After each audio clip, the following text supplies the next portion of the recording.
Bueno, pues seguimos de nuevo.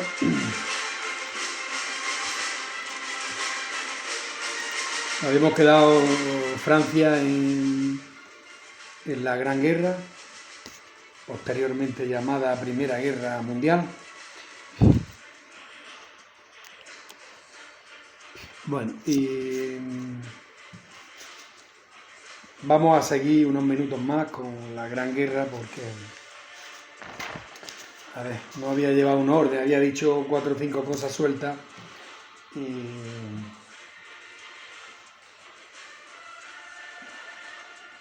Vale.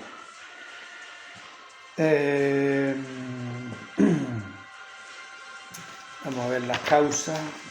Sí, aquí no es que más que claro, tengo varias, pero por ejemplo bueno. Las causas, pues como ya al principio bien dijimos, no eran las rivalidades que habían surgido de las grandes potencias. La potencia más importante era Inglaterra. Y como ya vimos, pues sobre todo derivadas del reparto de África, que se tiraron ahí como buitres a devorar África, ¿no? En pugna ahí por los territorios y luego pues los enclaves estratégicos, los pasos, el del Bósforo, uno al lado del Bósforo, el pasar del Mar Negro al Mediterráneo, el del Mar Rojo al Mediterráneo, el Canal de Suez, todo eso que Inglaterra quería su dominio. Entonces, como digo, carrera de armamento, alianzas militares. Bueno, Inglaterra y Francia aparcan momentáneamente sus diferencias y crean el Gran Entente o Entendimiento, que luego al sumarse Rusia ya va a ser la Triple Entente. Y luego, por otro lado, las potencias de Europa Central, como son Alemania y el Imperio Austrohúngaro, y también Italia, en principio va a estar con ellos. Y luego también se le sumará Imperio Otomano y... En fin, bueno. Hay unos nacionalismos radicales, por ejemplo en Polonia, en los Balcanes que parte de los Balcanes pertenecen al Imperio Otomano y parte, como es Bosnia y Herzegovina, con mayoría serbia, desde 1878 ya son del Imperio Austrohúngaro. Alsacia y Lorena también hay nacionalismo radical que en esos momentos se los quedó Alemania de la guerra franco-prusiana, pero parece ser que tienen un sentimiento nacionalista hacia Francia. Disputa imperialista, desequilibrio entre los imperios. Luego ya veremos como al final de la guerra van a desaparecer 4 imperios grandes que hay en esos momentos. Características, pues gran extensión, muchos países, gran duración, aunque al principio pues los planes era derrota rápida. En el 14, derrota rápida del enemigo, hay un entusiasmo y creencia de una guerra corta. ¿No? O sea, por ejemplo, pensaban, porque esto estalla en el verano, ¿no? Como ya hemos dicho, estalla con el asesinato del archiduque Francisco Fernando de Austria, que era el heredero al Imperio Austrohúngaro, y lo matan en Sarajevo, en Bosnia, en una visita por un nacionalista serbio. Entonces, pues claro, el Imperio Austrohúngaro quiere investigar al máximo y ve que Serbia le pone trabas. Total, que acaba declarándole la guerra. Rusia, como era aliada de Serbia, pues entra en su favor, en fin, y ya se activan la alianza. Y claro, Alemania y Francia no necesitaban mucho. Si llevaban a tortas toda la vida, cualquier excusa era buena para liarse a los palos. Entonces, como ya digo, Esto ocurre en el verano del 14 y pensaban que esto era cosa de que para la Navidad iba a estar resuelto. Entonces, pues, es más, hay un vídeo de uno de los Beatles, pero no es John Lennon, es Paul McCartney. Paul McCartney tiene un vídeo de una canción que están en las trincheras, porque esto mayormente la primera fase. Al principio hay una serie de movimientos, pero se estabilizan en guerra de trincheras y de ahí no se mueven, o sea que... Y entonces en este vídeo de Paul McCartney es como una tregua, creo que se llama Tregua de Navidad, y está muy bien, una canción famosa de él, y es en el frente occidental, ¿no? En la frontera, vamos, es territorio francés, en la trinchera entre Francia y Alemania, que se ponen de acuerdo para hacer una tregua, salen y se van, se ven en el terreno, en mitad del terreno, de en medio de las trincheras, incluso se ponen allí a darle patada a un balón, se dan tabaco, se intercambian tabaco y bebidas alcohólicas, en fin, y está chulísimo el vídeo. Claro, pensaban que eso iba a ser cuestión de nada, pero sin embargo luego fueron 4 durísimos años, ¿no? 2015, 2016, 2017 y 2018 hasta noviembre prácticamente entero.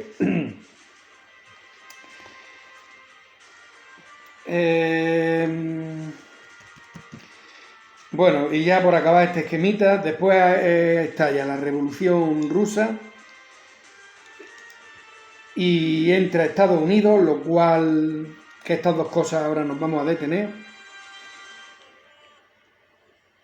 Y en fin, y eso. Y al final, pues bueno, es derrotada Alemania y caen esos 4 imperios, como hemos dicho, el imperio alemán, el imperio ruso también va a caer, claro, por la Revolución Rusa, el imperio otomano y el imperio austrohúngaro. Pero ahora esto, si lo vamos viendo, decir, bueno, en cuanto a Rusia, por lo que se ve, ahí fue una jugada maestra de los alemanes para quitarse en medio a Rusia, que fue la siguiente, porque claro, Rusia estaba con la triple entente, con Inglaterra y Francia, ¿no?, en contra de Alemania.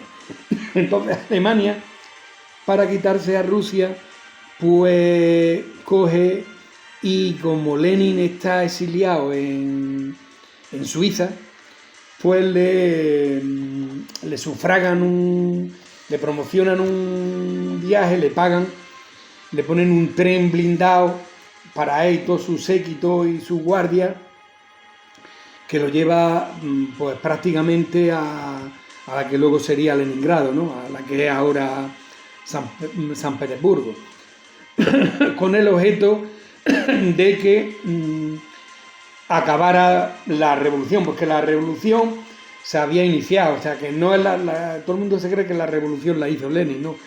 El zar ya lo habían destituido, la revolución la hizo el pueblo y se había establecido un gobierno más o menos democrático que lo tenía un socialista, Kerensky, pero este siguió con la guerra que el zar Nicolás, que era eso, como estaba en la triple entente, pues no sé si era familiar también del trono de Francia.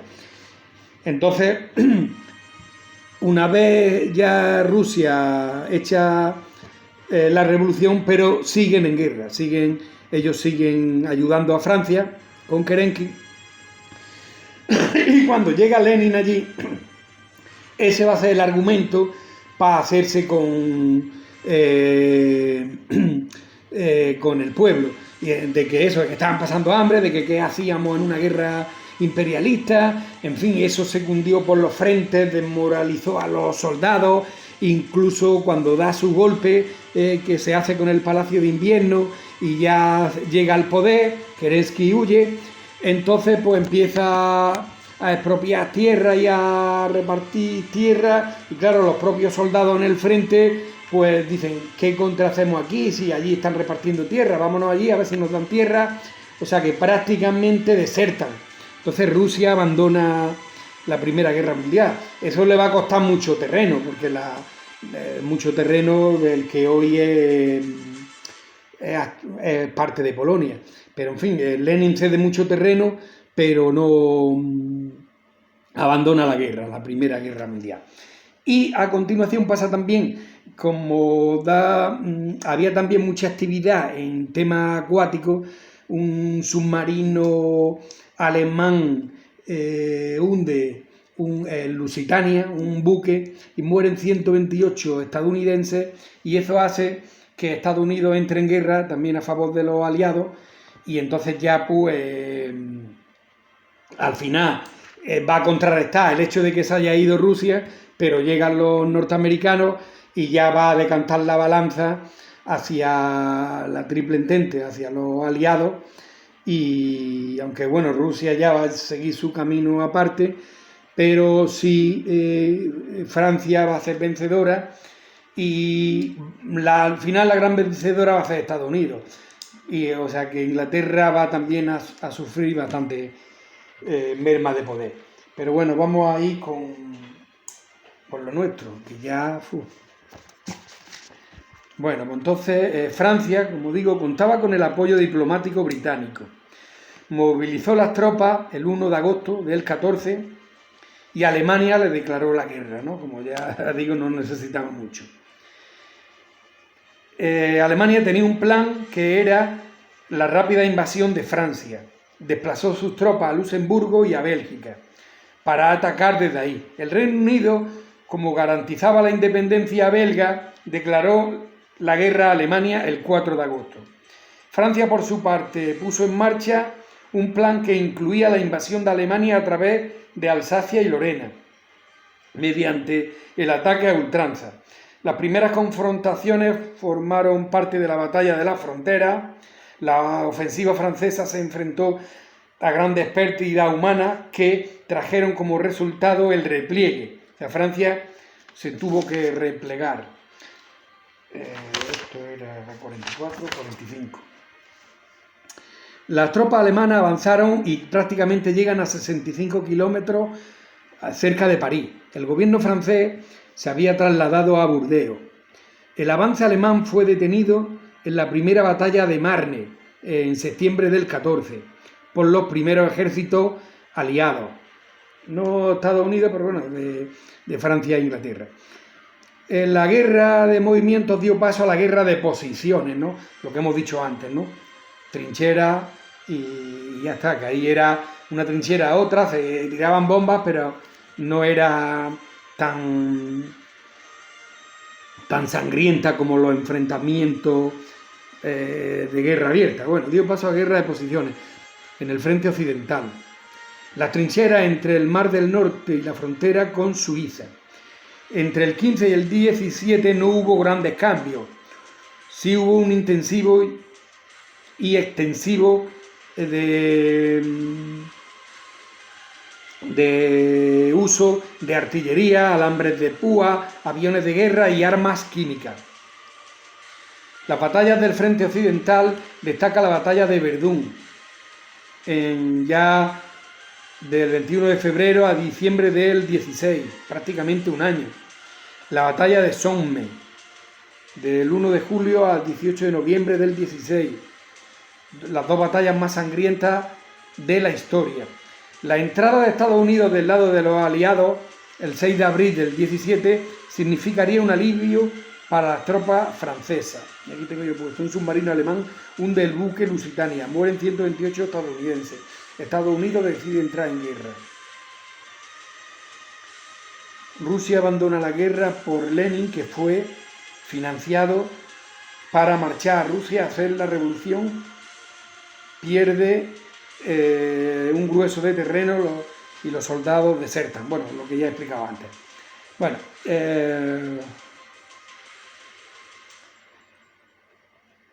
pues eso, esto ya pues prácticamente aquí va Alemania concentró su fuerza en una gran ofensiva sobre Francia, ¿no? Una vez que se va Rusia, Alemania ya, la frontera de Rusia y eso, avanza el terreno que al pactar con Lenin, pero luego ya, como ya no tenía allí frente abierto, pues concentra su fuerza en una gran ofensiva sobre Francia en marzo del 18, ya en el último año, que pudo desplazar finalmente el frente occidental. Nuevamente los alemanes se encontraron en las cercanías de París y fue bombardeada con artillería, incluso con los dirigibles, aquellos, el Hindenburg, ¿acordáis? Los globos así aerostáticos alargados, que lo inventaron el Hindenburg, que era un ministro de guerra alemán. Lo que pasa es que, claro, que eso era ardían como ya ves, o sea que eso no fue... Pero fueron derrotados en la segunda batalla de Marne, o sea que en el último momento, es como España en el Mundial gana en la prórroga ganaron la guerra. Fueron derrotados en la segunda batalla de Marne el 15 de julio al 6 de agosto del 18 por el mariscal Foch. Francia y sus aliados comenzaron la ofensiva de los 100 días, que terminó cuando Alemania firmó el armisticio del 11 de noviembre del 18.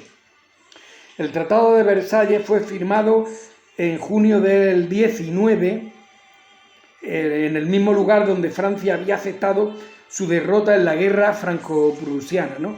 En el Palacio de Versalles, donde se le impusieron unas duras condiciones de paz a Alemania. Tenía que pagar costosa reparación de guerra. Francia recupera Alsacia y Lorena y fue miembro fundador de la Sociedad de Naciones, una organización internacional que pretendía la preservación de la paz. Y aquí he hecho una salvedad que yo tenía entendido que fue después de la Segunda Guerra Mundial, ¿no? Cuando se crea la ONU, o por lo menos cuando se crea y empieza a actuar en condiciones. Porque si fue después de la primera, la verdad es que funcionó como el culo. Porque no tengo ninguna noticia de que en el periodo de entreguerra se convocara a la ONU, ni sirvió para nada, vamos. Porque eso, a la amiga Adolfo ni le escribieron ni una carta siquiera, ni una notificación. Bueno, pues entonces el desmembramiento del imperio colonial alemán, Francia ocupó pues y administró Camerún, Togo y del imperio otomano, también recibió el mandato de Siria y el mandato del Líbano. Pero claro, el imperio otomano gran parte era dominado por Alemania. Entonces, pues, se quedó prácticamente todo el pastel. A Italia le dio bien poco, por eso luego Italia se mosquea. Y aquí tengo yo una cosa de Renania, pero que ya por el tiempo... Para evitar una posible invasión de Alemania, esto ya lo hemos visto en otras ocasiones, Francia construye un sistema defensivo a lo largo de la frontera con ese país. Es la línea Maginot, entre el 29 y el 38. La línea Maginot, como ya dije, Maginot era el nombre del ministro del que empezó a construirla, pues era una serie de búnkeres hormigonados con su ventanucos para meter los cañones de ametralladora para poder ver el avance del enemigo. Pero luego ya vimos cómo luego no entró por ahí, entró por donde no se lo esperaba. En vista también que no pagaba, o sea, para asegurar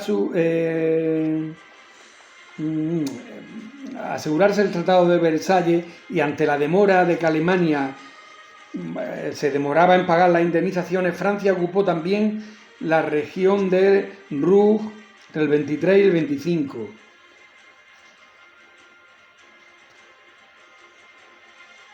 y también tuvo el control del Sarre, hasta tras un plebiscito lo devolvió a Alemania.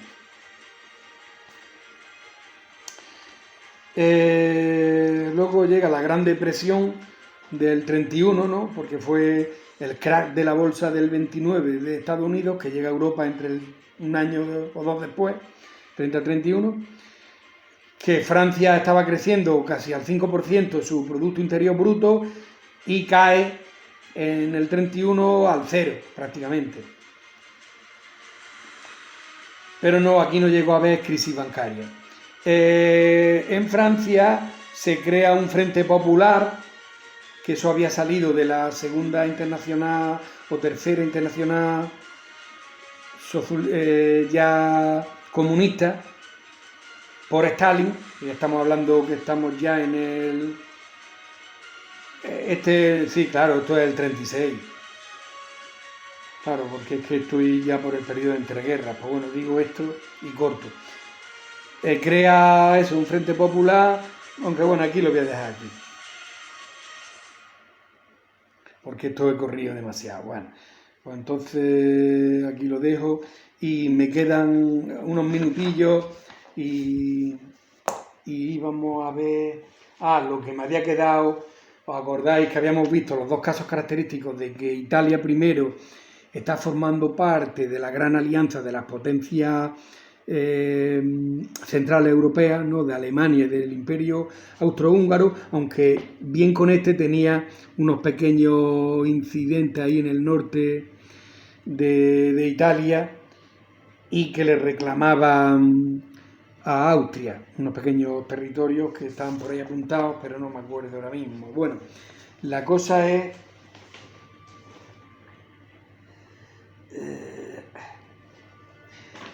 La cosa es que Italia no lo ve claro y el primer año se mantiene neutral con el argumento de que esa alianza era en caso defensiva, que si no, pues no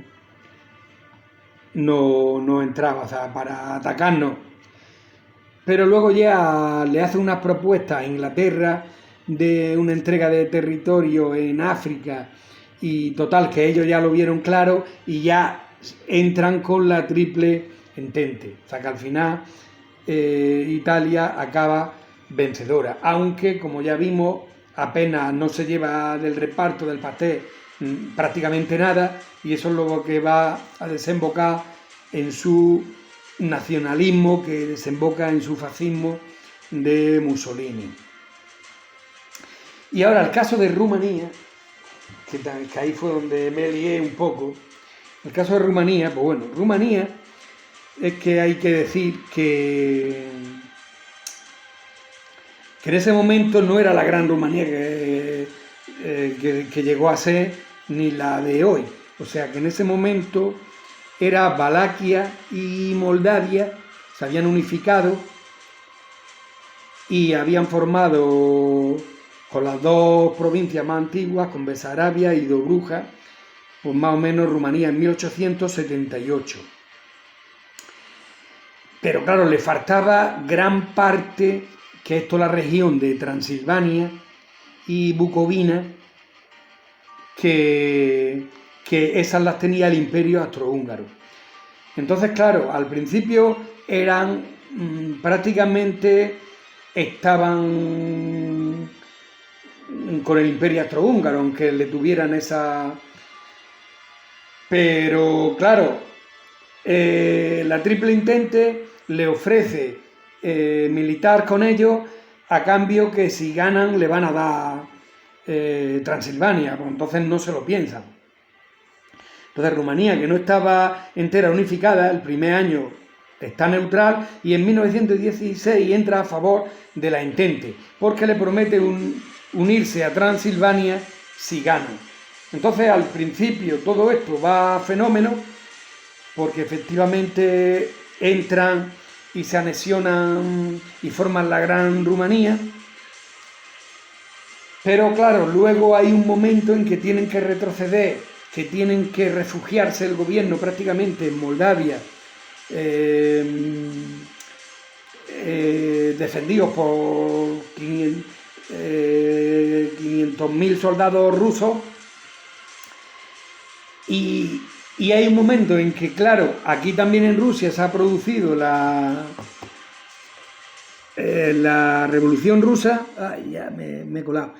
Que la Revolución Rusa entonces llega hasta prácticamente el río Níster, que casi se va a anexionar parte de hoy la región de Transnistria de hoy, de Moldavia, y entonces va a haber un momento en que Rumanía va a estar entre los rusos y las potencias del centro. Pero como hemos dicho, que llegan a ganar en la prórroga, ¿no? Cuando llega a Estados Unidos, total, que gana la Entente. Al ganar la Entente desaparece el Imperio Austrohúngaro y todo eso, y entonces automáticamente, un día antes de que acabara la guerra en la parte, digamos, de Francia oriental, pues entonces Rumanía lanzó sus tropas y reconquistó, ya sin oposición prácticamente, conformó la Gran Rumanía.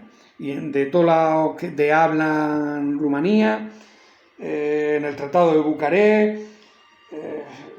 Bueno, de todas maneras tampoco me enrollo con esto, ya, aunque me he pasado. Tengo mi colega aquí en Rumanía, Dionisio, que me lo está haciendo un resumen perfectamente de toda la historia, y ya tendremos cumplida cuenta de lo que pasó con Rumanía. Como estamos con Francia, pues bueno, pues entonces, pues ya está, ya me he pasado en el capítulo de hoy, y nada, espero que haya sido enriquecedor.